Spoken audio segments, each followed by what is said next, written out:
দায়িত্ব বুঝে নিচ্ছেন এবং উনি জয়নিং লেটারে সাইন করছেন। আপনি দেখতে পাচ্ছেন, আপনারা দেখছেন আন্তর্জাতিক অপরাধ ট্রাইব্যুনালের চিফ প্রসিকিউটর হিসেবে নবনিযুক্ত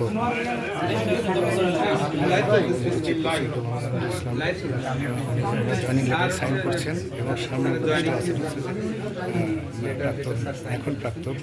প্রাক্তন মোহাম্মদ তাজুল ইসলাম।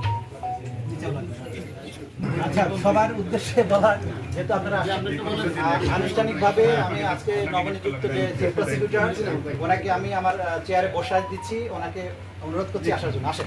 জি জি রীতি অনুযায়ী চেয়ারে বসবেন। ওনাকে বসিয়ে দিচ্ছি। খুব সৌহার্দ্যপূর্ণ একটি অনুষ্ঠান, ভালো লাগছে, খুবই ভালো দেন।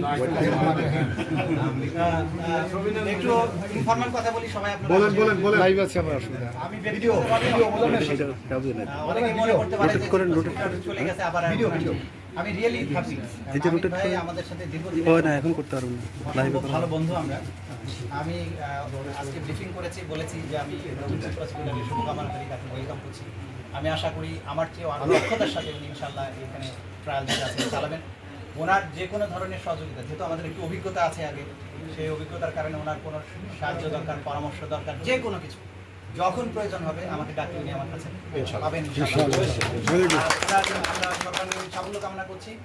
আর একই প্রফেশনে আছি, আমরা সুপ্রিম কোর্টে আছি, দেখা হবে নানান সময়। আর তো ইনশাল্লাহ আমাদের ভালোবাসা অটুট থাকবে, বাংলাদেশে এগিয়ে যাবে। যে প্রত্যাশা নিয়ে ওনাকে সরকার এখানে দিয়েছেন, জনগণ এখানে দিয়েছেন, সেই প্রত্যাশা পূরণ করতে উনি সক্ষম হবেন। আমরা সবাই সেটা চাই। ইনশাল্লাহ আমরা ভালো দিন দেখবো সামনে। আমরা সবাই দোয়া করবেন, আমার জন্য দোয়া করবেন। আমি আপাতত যেহেতু এখান থেকে যাচ্ছি, তো দোয়া করবেন যাতে ভালো থাকি।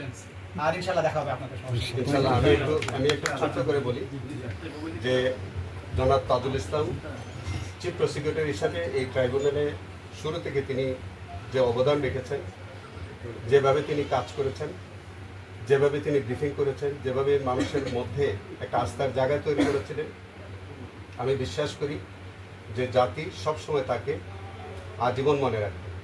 এবং আমরা আজকে এটা আসলে একটা প্রশাসনিক নিয়মের কারণে তিনি যাচ্ছেন, আমি আসলাম, কিন্তু আমাদের সম্পর্ক, আমাদের বন্ধুত্ব এবং আমাদের যে আকাঙ্ক্ষা, যে লক্ষ্য, এইটা আমরা ঐক্যবদ্ধভাবে কাজ করি। সবাইকে ধন্যবাদ এবং তাজুল ভাইকে অভিনন্দন।